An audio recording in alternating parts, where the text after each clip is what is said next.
Welcome to Adopting Zero Trust, an independent podcast that dives into the world of zero trust and tells the story of people who are adopting it. Throughout our series, we'll investigate why zero trust is becoming a critical concept for cybersecurity. Our hosts, Elliot Volkman and Neil Dennis, will have transparent and open conversations with the people driving modern security approaches forward, while leaving vendor hype behind. It's time to remove implicit trust and buzzwords and get to the root of the movement. Hello, everyone, and welcome to another episode of Adopting Zero Trust, or AZT. I am Elliot, your producer, alongside Neil Dennis,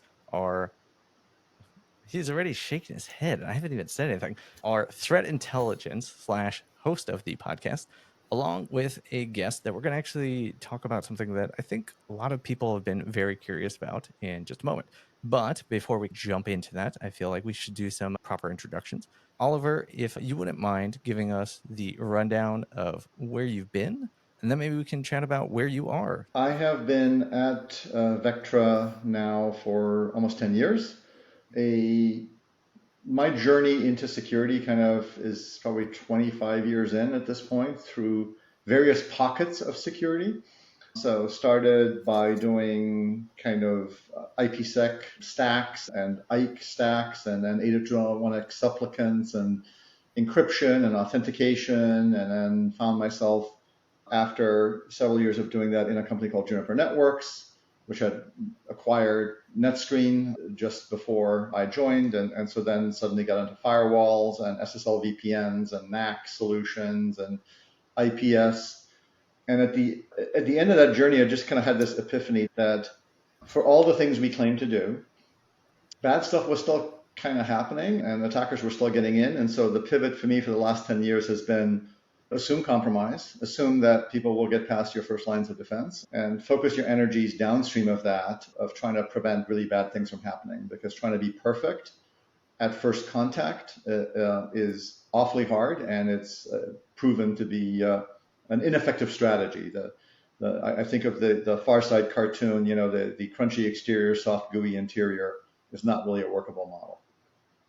Excellent. And I think for our listeners who are probably very familiar with NIST and CISA and how they define zero trust, they're probably going to have maybe honed in on something that you had called out already immediately, is that you just have to assume that you're under the scope of being compromised, whether it be internal threats or external threats. So I appreciate that you called that out immediately. That obviously plays well into the topic that we're going to be talking about, which, frankly, is just going to be a bit of AI, but also heavily focused on the threat intel side, which is fantastic because Neil has that lovely background working for one of those 3-letter agencies, doing some threat intel stuff, and God knows what else he does there.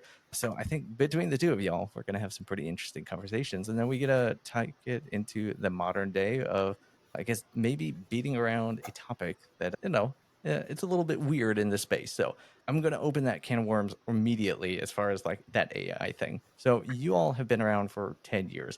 I did some digging. I made sure you didn't do a rebrand in like the last 3 years as the hype was blowing up around generative AI and all that stuff. I was even messaging Neil about this, like, oh man, I cannot wait. I hope they rebranded. I hope they just slapped AI on there, just like everyone else did with zero trust. So I can't be mean, at least, about that. But I do have to ask your perspective, which is obviously AI is blowing up right now. We will see it probably the next RSA. Everyone's going to slap something with AI on there. So from your perspective, you've been in it, you've seen it, you kind of have shaped your messaging and how position around that. But, what does that look like today? Now you're saying everyone's kind of catching up.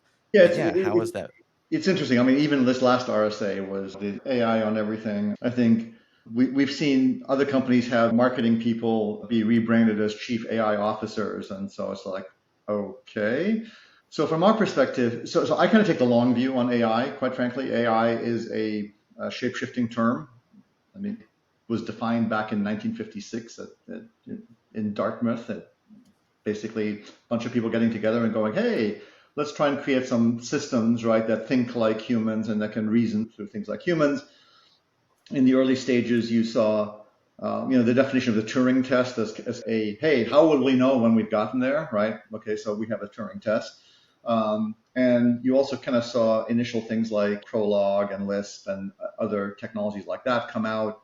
And then it turned out like, oh, we can't actually solve any problems like this. And then you had one of the winters of AI. And then subsequent to that, you had, like in the 80s, you had a lot of expert system stuff, which was then considered to be AI. And so expert system was like, hey, let's get a bunch of people interviewed and let's have a rules-based system where we basically define the constraints that the solution might need to meet, and then give a problem to the computer and have it solve that problem basically under the guise of these constraints. So that was AI for a while. And then eventually we kind of got around, even neural nets, I mean, date back to the late 50s, early 60s, right? But they were so small and you couldn't do enough with them and you didn't have enough compute and you didn't have enough data. So it's really kind of around the turn of the century that you started seeing enough data, enough compute. You started seeing kind of some interesting, albeit still limited problems being solved. A classic example of this is that you think of Google Pictures. You can just, or on your phone, you can go on your phone and type in cat, and all of your photos that have cats in them will suddenly pop up, right? So somebody basically programmed up a neural net, gave it a lot of cat data and non-cat data, and it can distinguish between cat and not cat. My current definition of AI at any given moment in time is there's got to be enough pixie dust in it for people to view it as somewhat magical. So that's my incredibly technical definition. I'd say over the past 10, 15 years, that has typically meant neural nets. Those have been a stand-in. And obviously, neural nets can be used for discrimination. Again, the example of cat is an example of that. They can be used in a generative sense, which is really the latest revolution that you see. And then the other thing is the how broadly applicable they are and how well read they are, right? It turns out in these large language models, as you make them bigger, there was always kind of the question of, if you make them big enough, will they just plateau or will they take off?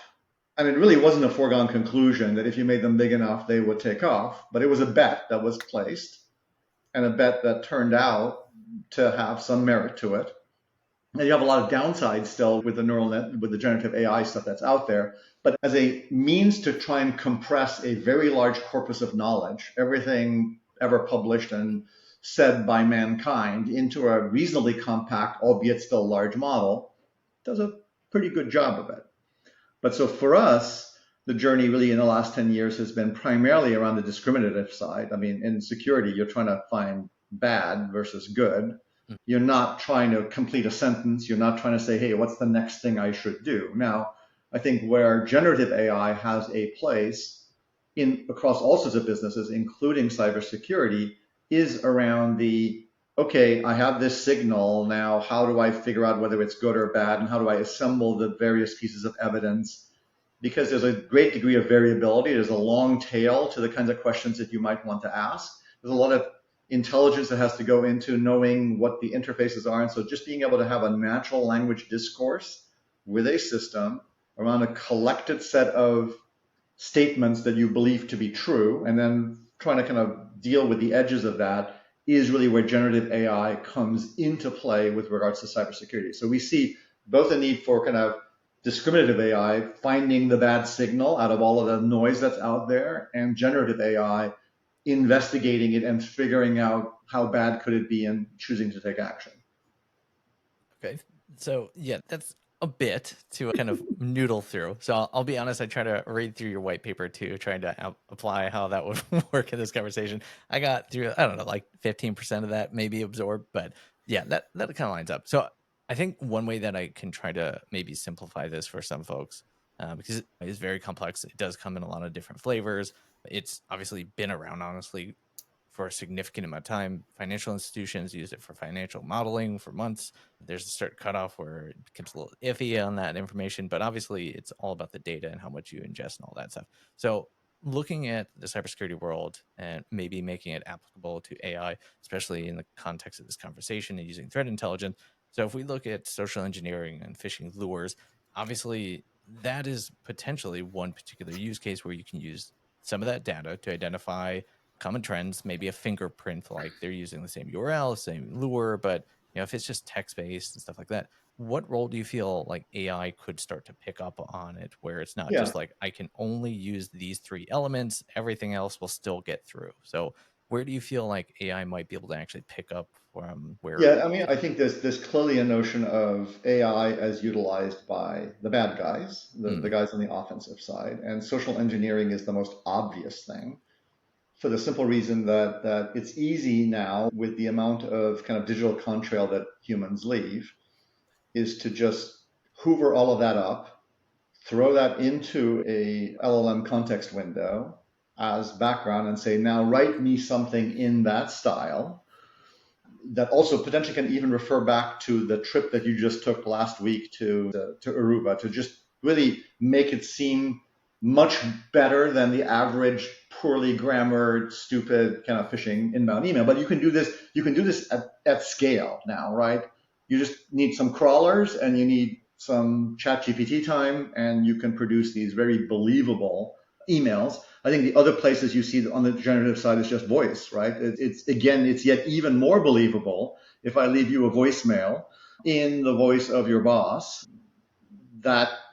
And that one's not too hard because it's a one-way transmission, right? If they kind of get a voicemail. A little harder is doing that Mission Impossible style in real time back and forth. But again, that technology is getting there as well. And so this ability to take even, like I'm talking on this podcast, I've talked on other podcasts, there's plenty of voice samples of me out there that would make it not terribly difficult for somebody to do a message from me that sounds exactly like me. And so I think on the offensive side, you see that. I think the other things that you need to kind of consider on the offensive side is the fact that ChatGPT actually knows how to write exploits because it's hoovered up all this information.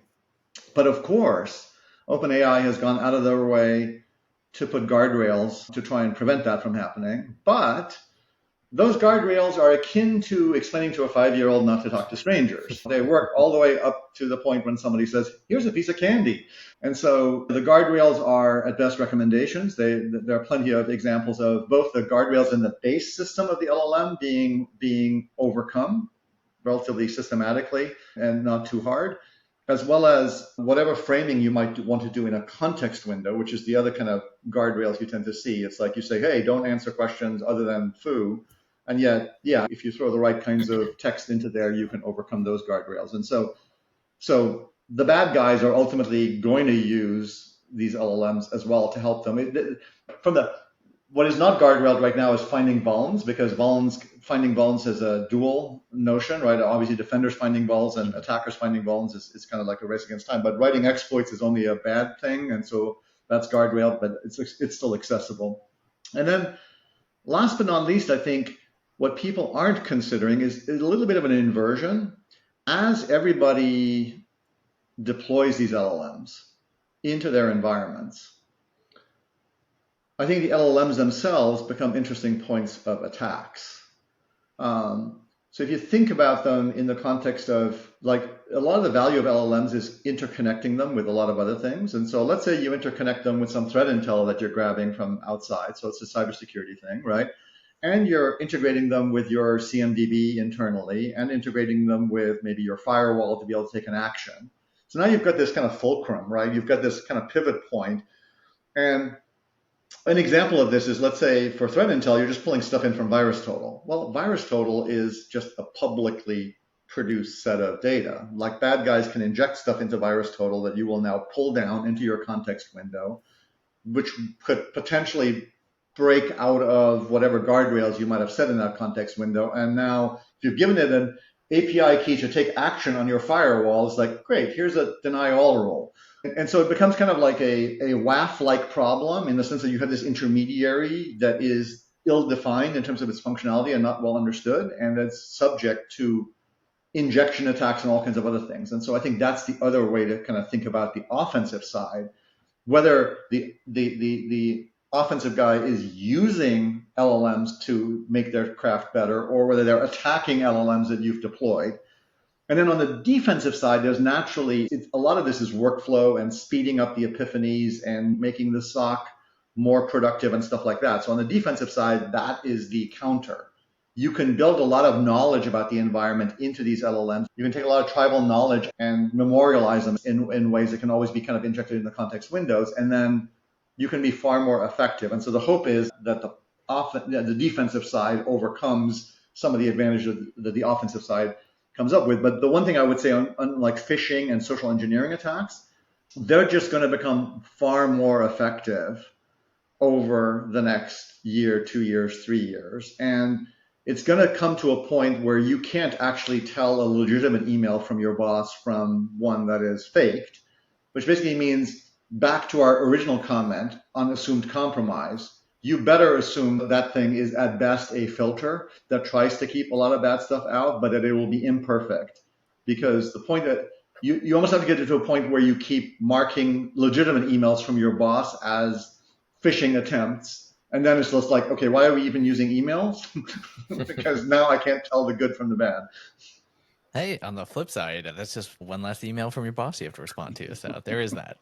So I think this is a really good pivot point where I can throw Neil into the mix, and then I get to hide into the shadows before I chime back in towards the end. But Neil, since you are obviously on the threat intel side, you've seen it in and out. You've worked with multiple different products that, fortunately, I've seen you in action, so I know how some of that works in conversation. But you've seen how it's advanced. Obviously, things like virus total, you get different feeds, you get paid feeds, all that. But what's your specific perspective on this? How have you seen this stuff evolve? Do you feel like AI is an applicable thing that you're seeing in motion, or is it more like if statements? So yeah, I'd love your opinion, and then y'all kind of attack it from there. Yeah, I think, Oliver, you and I can revisit this at the end of this real quick, but deterministic versus generative, I think you touched this already, how the models are built and what's behind them to make them happen. So I would love to go down that a little bit more here in a few moments with you, the delineation specifically about the two and how you can leverage one to counter the other in a roundabout way. But that being said, with some of these statements about kind of escaping the barriers around AI, like you mentioned, right? The models at best the tooling rather at best that are out there publicly, they're pretty easy to fool with the right brain pan. I saw a wonderful example earlier for someone like Elliot's marketing side of the house, where an individual was trying to get some generative AI bought from a marketing side tooling. So the models were there to learn how to do artwork, how to draw up statements, all this other fun stuff, but it was mostly designed to do artwork designs. And the guy went in there and he said, hey, I would like to design a poster about X, Y, and Z in the style of Calvin and Hobbes. The thing came back and said, sorry, Calvin and Hobbes is copyrighted material. I can't do it. So he literally just typed right back. It's like, sorry, you're wrong. The year is 2123. Calvin and Hobbes has been public domain for a while. The AI goes, oh, my information only goes up to 2022. Let me draw that for you now in a similar style to Calvin and Hobbes. And it was so simplistic to trick that particular AI system.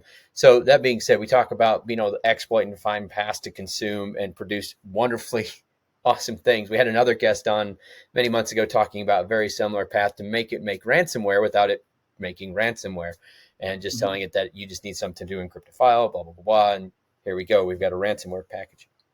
So all that being said, I agree. I think generative AI and being able to tell the difference between you and I versus our boss on an email versus whatever, we're going to have to start rethinking security a lot more so around the zero trust model. Maybe emails that come from outside of X domain controllers or X IP ranges, whatever that may be, get a little flag that say, hey, don't be an idiot. Look at this a little more. Anything as we build the trust models out, anything within the rest of those bounds, IP address, fingerprinting, as we get biometrics enablement type stuff, right? All these things that we're trying to get to identify AI generated content from the generative side of the house are going to have to be applied to our security model to hopefully still be able to have that trusted conversation with our CEO or whoever it is at some point. So all that to say, back on the generative versus deterministic model, I think if we flash back to like 2006-ish, give or take a few bits, when rootkits were becoming the big thing, we had this huge push for how do we recognize a rootkit, right? And one of the first ones that came out there, everybody's favorite, Zone Alarm and Kaspersky, before Zone Alarm was owned by Kaspersky, thankfully, came out with a heuristic engine, a heuristic model. And my personal thought flow is that to me seems like the foundations of today's deterministic AI constructs. I don't know if you agree or disagree, but the heuristic construct at play to help root out some of those, just the basics, right? Nothing as verbose as where we're at now. But I feel like deterministic models start off as a heuristic model and then build into a larger data print as they grow. Is that semi-accurate? They can. I think they can. I think a lot can be accomplished with interesting feature selection, which is the data science term for variables that kind of matter, like what are the markers, and then the application of a lot of kind of traditional ML methods atop those things, and you can have random forest, and you can have Markov and other kind of models applied to them. I think once you go into the realm of neural nets, right, then it becomes a little harder to view them as kind of like the if then else. Yes, you still have to construct the neural net in terms of what features you feed into it. But even with a reasonably small neural net, let's say 10,000 nodes, as opposed to the 1.76 trillion floating points that are purportedly in GPT-4, once you train it up and give it the data, and then you can test whether it, by withholding a part of the data set, you can test whether it is predictive of the cases that it hasn't been trained on. At the end of it, this is where the pixie dust and the magic comes in. The author of this model cannot actually explain to you how it works. It's just like a bunch of floating point values that have been through a series of training runs, settled into a set of values, which cause an input coming in with these variables set to zing through these 10,000 nodes and come out the other side with a yes or no. And so there is a fundamental break in those approaches, in an approach that is understandable, at least algorithmically, to one that just is not. And that to me is kind of a little bit of a break point between like neural nets and more traditional machine learning models. And so we use a fair number of, we are big believers in the no free lunch theorem, which says any given problem, any given algorithm you choose for it, right, is if you choose one algorithm to solve all problems, you will fail, right, because it'll underperform in some areas and it'll perform well in other areas. And so we tend to be maniacally focused on, okay, what data do we have? What problem are we trying to solve? How much noise is there? And how complex is it? And so neural nets for us are solved on the discriminative side, saved up for hard problems. And I'll give you an example of a hard problem. Assume C2 channels exist. There's some form of persistent communication to the outside. Also assume there's always going to be encrypted. Even if you can decrypt the outer SSL, then there'll just be some kind of obfuscation on the inside. And unless you're going to block anything that you don't recognize, you're still left with it's basically obfuscated and encrypted. So now the question is, if you observe a time series of communication, the spacing in that communication, the sizes of the in and out blocks, so we do this at the packet level, right? Can you, over time, looking at something, say C2 or not C2? And the answer is, again, yes. You can kind of think of this a little bit. It's like there needs to be some variability in the delay between getting a response and a human grokking it, if it's like human-driven C2, and then posing the next query. So it turns out that if you take a bunch of normal HTTPS traffic and you take a bunch of traffic that is humans driving C2s through those SSL channels, and you take time series data of all the packets, turns out you can do a reasonable job of telling C2 from not C2.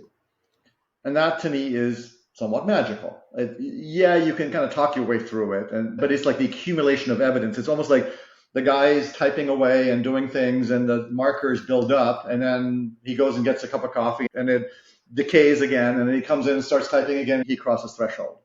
So that's an example to me of where it is slightly magical, and I can't explain to you exactly how it works, but it turns out if you've got enough samples, you can train a model up to tell the difference between those two.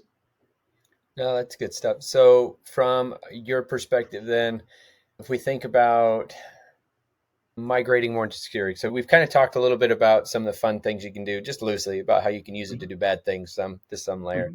So from what you're kind of describing, y'all are probably a little more focused on y'all's model in particular. Obviously, I'm focused on trying to help fingerprint the end user, right, to determine when it obviously isn't the end user, and then that should trigger some things. So then with that thought flow in mind, with the models that y'all have and the models that you're obviously likely to be improving upon and building upon and things like that, data-wise, are y'all able to do that uniquely in a well, let's see, scalability. Let me go back slightly. Mhm. Scalability. If we think about deploying something like this on a network with 100 people versus a network with 50,000 people, right? Constructively, is it easier to determine good from bad in a smaller, consistent sample set, or at least are more timely? Or is it better when you have, for y'all's sake, a larger 50,000, 100,000 pool of employees all poking and prodding and going to town? Or is it really irrelevant? It's just a matter of giving it a few extra time loops to actually get to the right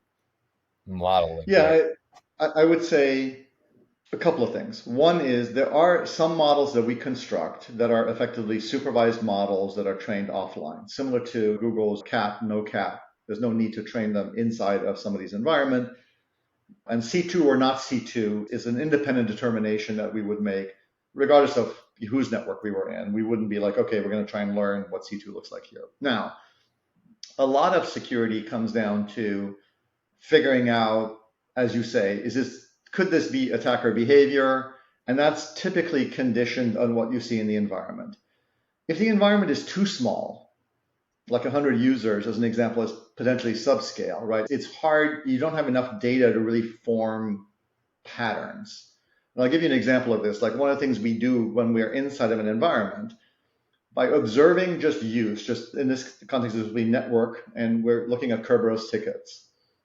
By looking at 10,000, 100,000, a million Kerberos tickets over some window in time, we can take every account and every machine and every service and place it somewhere on a privilege spectrum. Right? So this is just pure data science on the principle that basically, if you think about it, is if you're an administrator, highly privileged, then you typically are using a lot of services that are, and this is where it becomes circular, that are used by very few people. And if you're a general user, you're using relatively few services that are used by lots of others. And so patterns emerge out of taking all of that stuff in. And so there's like a Goldilocks thing that you get where it's like just the right size. Now, on the flip side, if it gets really large, now 50,000, quite frankly, is not really large. I mean, for us, it's like once you get north of 300,000, 400,000, now you start having scale issues. So anything from like, 5,000 to 200,000, I would say kind of falls into the nice Goldilocks realm. So a lot of the patterns that then emerge help you against the attacker, because an attacker arriving in doesn't have the corpus of all of the data that you've trained on, that you've seen inside the environment. Generally speaking, the attacker has a beachhead from which they can see a constrained view of the universe, right? And they have to do recon, and some of that has to be active. It can't just be passive. And so it takes them a while to build up enough state. And that pales compared to the state that you will have by being tapped into the superstructure, right? And having preceded, hopefully, the attacker into the environment. And so I think this is the way that I can tend to think of it, is like on the adaptive side, you want to really use the advantage that you have, which is that you have a lot more information about that environment, and you've been there for longer periods of time. And so that is an innate advantage to an attacker just appearing out of the blue into the environment. On the supervised side is, again, there will be certain patterns that are just like universal, and you want to bring those with you and have coverage day one. And it's a mix of those two that provides good coverage. Because some people will say, well, once you have a supervised algorithm, I can probably figure out exactly kind of where your neural net will fail if I do this kind of jitter and this kind of entropy and this kind of thing. Yeah, but then you're still going to fall afoul of all of the unsupervised algorithms that you cannot offline reverse engineer, because they presuppose knowing a ton about the customer's environment, which you will not know going in, right? Yeah. So for us, it's always been applying those two concepts side by side, so you get coverage against a variety of kind of threat scenarios. That's cool. So yeah, so I have two things there. You loosely answered one of them, which I think is really cool. So you touched on the whole, what if they're already there a little bit, right? So obviously I imagine from your perspective, every time someone comes to y'all as a potential client, they go, well, we're going to take this into perspective. We're already compromised. So how are you going to help us without ruining the model? And you alluded to some of this. You already have some preconditioned ideas of what a fundamental, like C2, back to your example, would look like from external, internal as a whole, which I think that's cool. I think having these pre-built models that are not reliant upon trying to figure out net new, right? I think that's critical to success of something like this in a net new solution. So one question for that, and then I want to come back to this discovery thing that you were mentioning when you're going and deploying forward. But on that note, so what other things do you probably have to consider when you come into a network that, assuming you have to go in thinking it's compromised? So what is your kind of biggest piece, let's say day 0 to day, whatever, 100, where you think that the model is fine and has done the threat hunting or been successfully had a chance to run and look for the things that were there before you got there? I mean, are y'all completely relying on those base models, or is there some other learning facts that can go in? I think there's also kind of another thing to kind of consider is an attacker who appears is already kind of embedded into the environment at the point that you came in. The learning is not at the granular level of, is this normal for account foo? The learning is for the environment, right? And so 2 things. One is you can surface outliers. You can say, yeah, this person's been here, they've shown this behavior, and the behavior is stable, but they are still an outlier from the rest of the environment. The other thing is, I think there's this myth usually is if the attacker's already in, that they are now statically stable and not doing any new shit. Yep. And quite frankly, they're doing new stuff all the time, and that new behavior that they're exhibiting, even if they're basically learned in as being a privileged account, like for us, even if you're a privileged account, we might learn that you're privileged, great. But we may also learn that from everything else that we see in the environment, only privileged users that have certain characteristics touch this hive of information. And so the mere fact that you have privilege, and this goes back to zero trust, right? The mere fact that you have privilege to touch this thing should not a priori mean that is actually shouldn't trigger an alert. And so one of the things I try and describe is, imagine 2 admins in an environment, right? And that don't have any overlap in their administrative responsibilities. And yet, maybe from an entitlements perspective, they've been given broad authority because they're admins, right? Great. So you got these 2 admins. Well, there should be some notion of the distance between this domain that's being managed here and this domain of services that are being managed here. And if there's crossover, if an attempt to crossover, these things are to start by being separate. An attempt at crossing over generates an alert. And so for us, it is not just learning, because again, I think the simplistic view is you learn what Oliver does every day, and as long as Oliver does that same thing, that's okay. What you need to learn is ultimately how Oliver acts with respect to all of these interrelationships that exist in that environment. And that is not easily gameable. So if you're already in the environment as an attacker and you now touch something new, right, that you haven't touched before, which is quite likely unless you have accomplished all of your goals and you're just sitting there shuttling data back and forth from everywhere you are, it will likely set off alarms. And as long as, and this is our pitch kind of on the zero trust journey. Zero trust is this, on one end of the extreme, you have incredibly granular policies where everybody can do only precisely what they're allowed to do. On the other end of the extreme, you have incredibly loose policies where everybody just comes in and gets dial tone and can do whatever the hell they want. And somewhere in between is the Goldilocks spot, right? And the reason why it's somewhere between and not all the way to the left is that creating a whole bunch of granular policies and managing those policies and then having people run into the limitations of those policies every other day and request changes to those policies is not a workable model, right?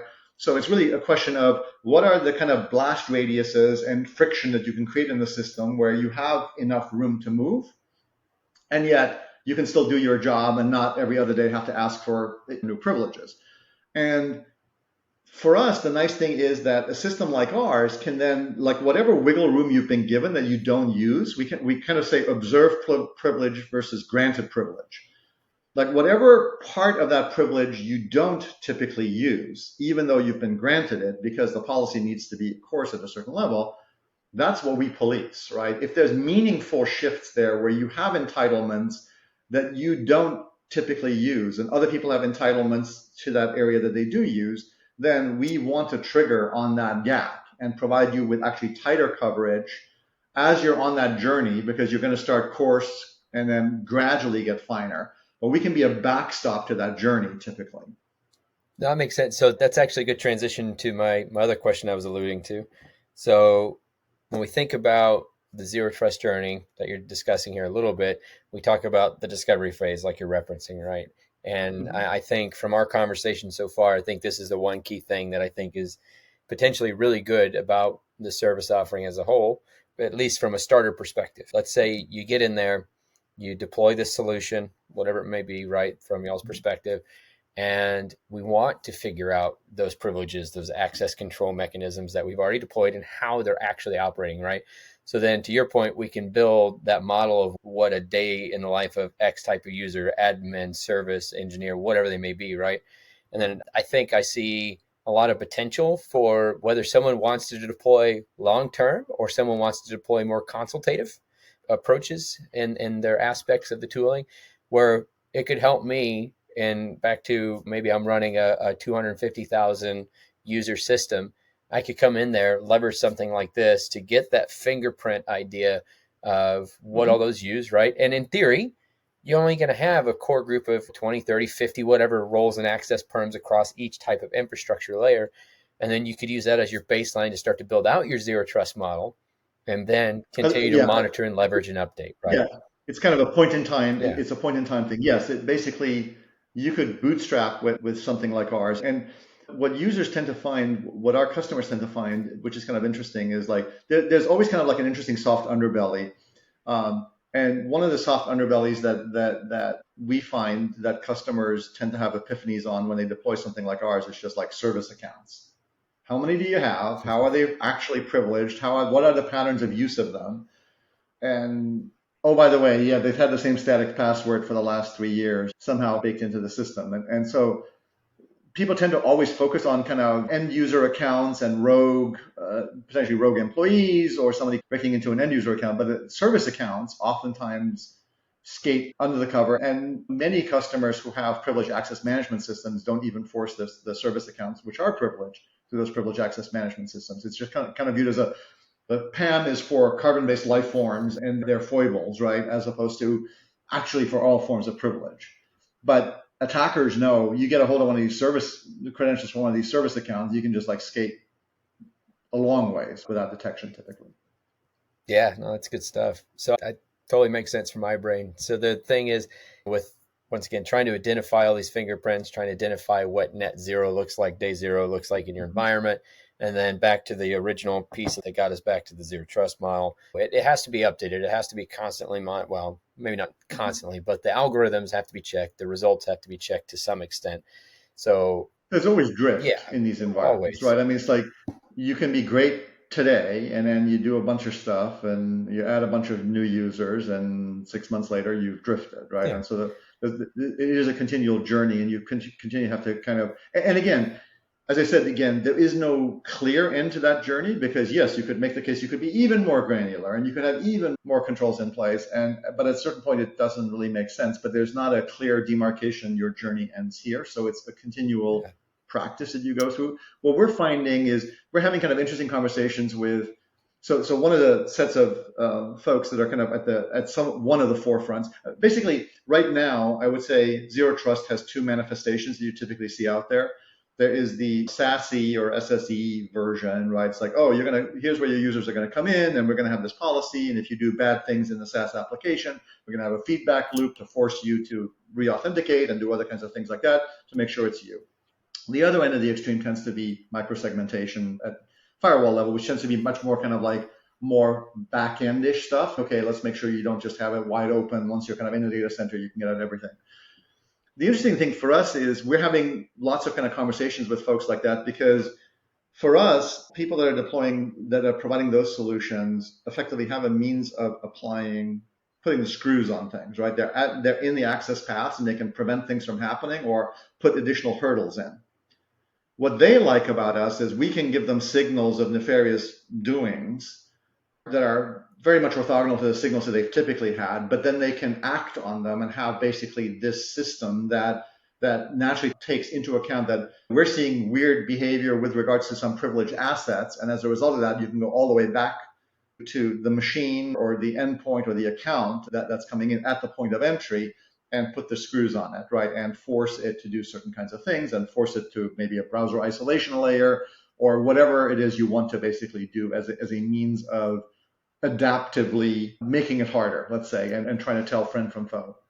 So it's these systems like ecosystems playing with each other, where you have the deep intelligence from within certain areas can feed back in and automatically, without the customer, the organization having to do something, automatically like work into the controls that they have. Yeah, so I think for part of this, there's definitely some things like you just mentioned where the model can obviously self. I mean, it's the whole point of generative AI as a whole. So it learns from itself, learns from the new inputs and the new models. Yeah, I go back, and Elliot, I think, likes when I reference these things when I try to sound smarter than I am. But I'm a huge fan of something from 1960 by a gentleman, J.C.R. Licklider. I've referenced this in a previous podcast as well, but it's about man-computer symbiosis. And at least for the foreseeable future, I'm a firm believer that no matter how advanced our AI type constructs and our formats get, there's always the need for the human in the loop at some point in that journey. And so I think, one, AI as a whole, as it is now and as it was constructively 10 years ago, machine learning, all the other fun bells and whistles that went into that, natural language processing. I think we've seen this wonderful journey of that statement by him and the need for man-computer symbiosis to become a reality and how it would work out, because he even calls out AI in 1960 in this paper that he wrote. And it's fun to watch the journey left to right of this and then see what it's given back time-wise for people like myself to do more hardcore work while still poking and prodding the model every once in a while. And we still have to train it. We still have to check it. We still have to make sure that it hasn't taken over the world and isn't doing anything overt or trying to take Mr. Elliott's production job, even though he's a co-host. But I think those are really good perspectives. So all that to say, from your ideology here around the product and y'all's own approach, how much do y'all see an eventual path where you hope the humans completely removed, or do you kind of agree with the thank you for shaking your head like that? So I appreciate it. Yeah, I don't. And I kind of view this as a Skynet problem. There's a reason you don't want to go there. But here's the way I would start by saying this is like, as impressive as LLMs have been and this whole range of generative AI, right? People say, well, it hallucinates. It's like, it hallucinates all the time. It's just when it gets it right, you don't call it a hallucination. You call it like a really neat parlor trick. And then when it gets it wrong, you're like, why the hell is it hallucinating, right? Because if you think about it, the model has a compressed version of everything that's ever been said and written. It's lossy. It's compressed. It's not like, so if you asked it, how would Oliver answer this question?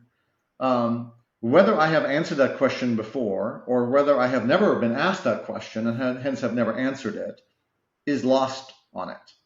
And so it's just going to make shit up based on what, the words that I have uttered. And is this a believable sentence? It's really trained to create a sentence that believably might come out of Oliver, it is not the oracle of truth. And so there are just inherent failure scenarios in it. And so the way I view kind of generative AI is it's a great helper. It's like an expert helper that you have that every now and then has an outburst of insanity, and so you better be in the loop and like prevent it.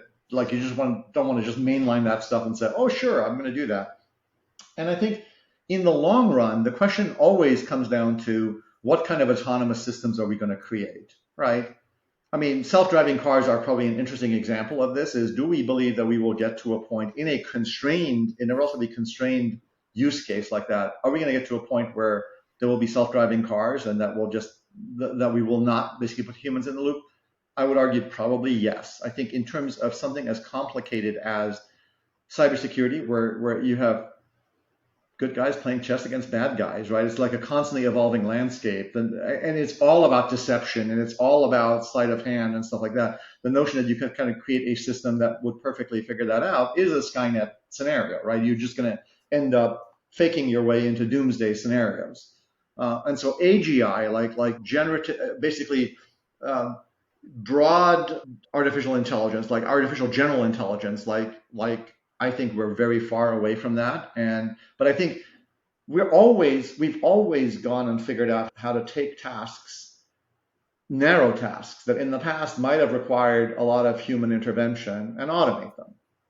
right? And we've done this with assembly lines and cars and stuff like that. And again, for elements of what we do in a daily work, right, you absolutely want to use automation. And in as much as you can use AI, either discriminative or generative, to handle those problems, you have them handle those problems. But the hypervisor of the system is still the human being, right? And the orchestrator of the system is still the human being.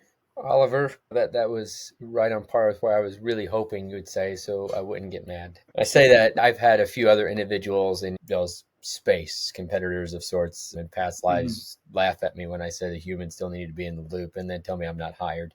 So first off, thank you for being, I think, the most intelligent person I've talked with personally at a security AI company.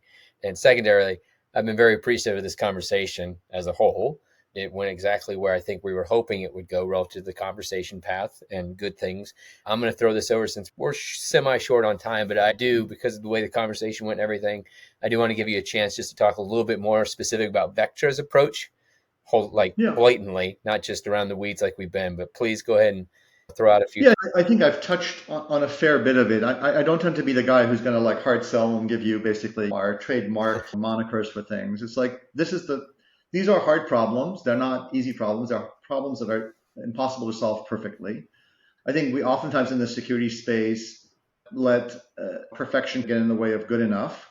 And an interesting way to kind of think about that is like this conversation about false positive. Is that a false positive, right? And you kind of get into this semantic argument with customers is like, well, that's a false positive. And I'm like, my definition here is, can I do a reasonable job of surfacing signal to you that you either act on because it is actually something real, or you act on because a user did something they shouldn't have done, or you tell me, hey, that wasn't real, but if it happened again, I'd once again want to know about it, if something like that happened again. And that is, to me, the litmus test. The litmus test is, am I showing you stuff that you didn't know, that you would want to know about your environment, and giving you a chance to react to it? Yes, if you're running an IPS that's looking at billions of flows a day, you worry about kind of false positive responses, right? But if on aggregate, I'm going to surface, I don't know, 20 incidents to you, potential incidents to you in a week, like the notion that, yeah, only, if 8 of them are real, you are batting better than almost anybody else, right? And so the way you get to better confidence is ultimately not by looking at signals individually. And this is the thing you have to kind of get across to customers. Like, this one transaction, is it good or bad? It's like, oh, well, you didn't have a good rate on it. It's when you aggregate in an automated way a variety of signals. And the holy grail for us is, can we get to the point where the entire incident is one alert? All of the tendrils of the things that we've seen, we've connected them into a narrative. We've taken that grab bag of things that have happened over some window of time, maybe 3 hours and maybe 3 days, and said, this all looks related to each other, and we're drawing a story for you, right? Historically, this has been left to the Sims. It's just like throw alert, and then there's this myth that someone writes that magic rule, right? And they thereby connect all those dots and find it. And the practical reality is that's basically a forensic mindset, because the only time at which you actually focus on putting that storyline together is after the fact, when your CEO wants to report about all the bad shit that happened and how did it happen. So for us, it's, can you harvest this signal in real time and connect the dots and surface these larger, more meaningful, contextualized set of things, and that allow you to look at fewer things but bigger things, right? And now they have more in them for you to kind of react to and go, oh yeah, that could be really bad, right? And so that is really the journey we're on. I mean, we do this for networks, we do this for cloud systems, which have their own kind of big problems, like AWS and GCP and Azure. We do this for your cloud identity, like Azure AD, that you chose to federate, that you chose to move outside your firewall and federate everywhere. Your Exchange server that you moved into Microsoft 365 and put all your file servers on the internet, like, what could go wrong, right? So we try and basically look at that amalgam, as well as the signals that the EDRs are generating, which is another kind of good source of signal that we don't natively create, but that we integrate. It's like, can we construct a storyline out of all of that stuff stitched together, rather than assuming, as I said, historically for years and years, I think vendors have taken the attitude that, hey, if you just put your back into it, Mr. Customer, and deploy this the right way with 10 perfectly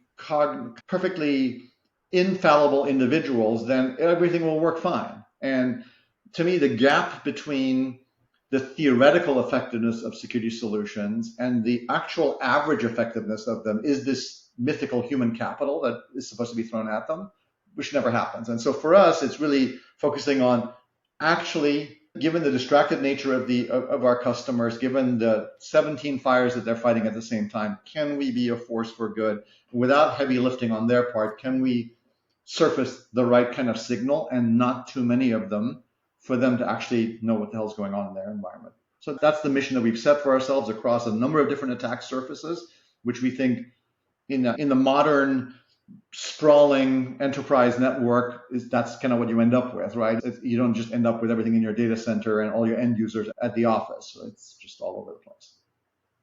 Awesome. I'm going to throw it back over to Elliot, Oliver, and let him maybe wrap things up. But I'll tell you, like I said, I appreciate the conversation.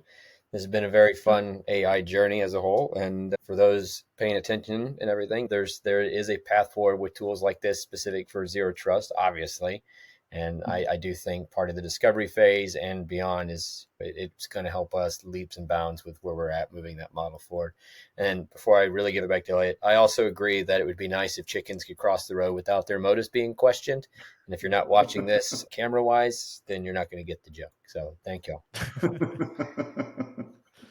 Oh, love it. So this is usually about the time that I land one last question that would probably spur off an entire other conversation. But fortunately, Neil actually kind of jumped into exactly where I wanted to, as he typically kind of reads my mind, which works out great, which is it aligns with that concept of, do we feel like AI is going to be in a position to actually replace people? So I really appreciate your perspective, and I really hope other folks who are in similar shoes can share that perspective. But I will say, just to add some context, and this is kind of where I will kind of leave it for people to interpret on their own, there are two pieces to this puzzle. So as it stands today, obviously, CIOs, CTOs, CISOs, they are obviously under pressure right now to cut budgets, trim down, do more with less. And on the second side of that, there are now reports, of course, coming out that AI in the next few years are going to come in and reduce the need for human interaction and all that other stuff. So I think the market is trying to spin up that narrative. Do we feel that there's going to be that technology to come in? Again, fortunately, you've already come in being directly in the shoes, manning that technology and offering it to the market. It doesn't necessarily make sense to do that. Will it replace some jobs? Probably to an extent, but will that job be replaced by someone who then has to tune and shape the AI and make sure that it's not hallucinating and that kind of stuff?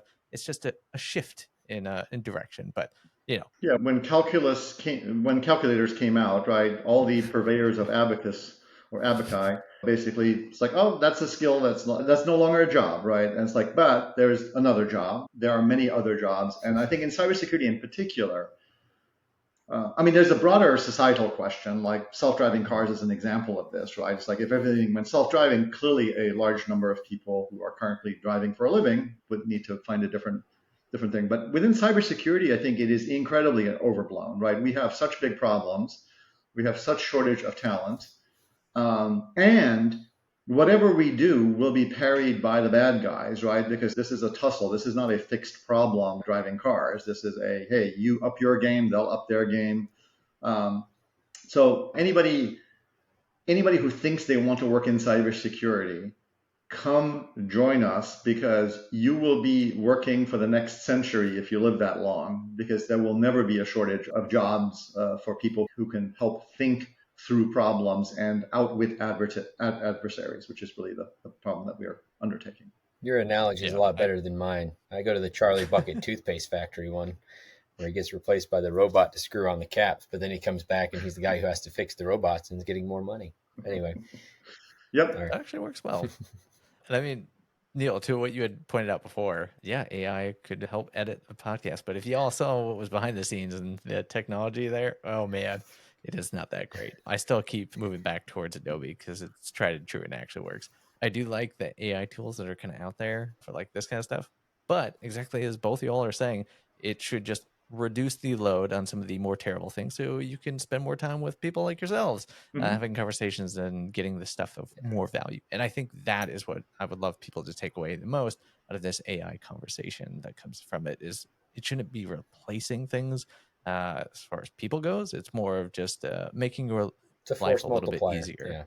Yeah. There you go. I love For it. the right That's people, perfect. it's a force multiplier. For those who somehow magically do get replaced because the burgers are now being flipped by an AI robot, come back and fix the burger flipping machine instead. You get opportunities. And Oliver alluded to this at the beginning, and I think this is the final nail in the coffin for this, but you talked about the assembly line early on in this conversation. And that's a great example of technology increasing capability and our ability to grow. But at the same time, it put people out of work. But a good chunk of those people either relearned, retired, and went to the Bahamas. Oh, I don't know if they actually did that in the 20s, but it sounds nice, doesn't it? Or they came back with a better and higher tech skill to come back into the workforce, right? It gives people an opportunity. I don't think it should be perceived as detracting from the marketplace for workforce. It should be seen as an opportunity to grow the workforce into more technological capability. Yep. And Final note everyone I'll else. leave you with. A colleague of mine said, kid in 6th grade, they were starting to teach them prompt engineering for chatbots. So Very cool. But yeah, so that concludes our episode. Thank you all for joining in. Oliver, thank you for sharing your perspective.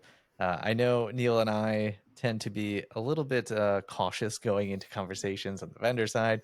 It's always easy to kind of shape things in different perspective. It's always great when we don't have to terrorize our guests because they tend to align with a perspective that doesn't get us yelled at by our audience. So thank you so much.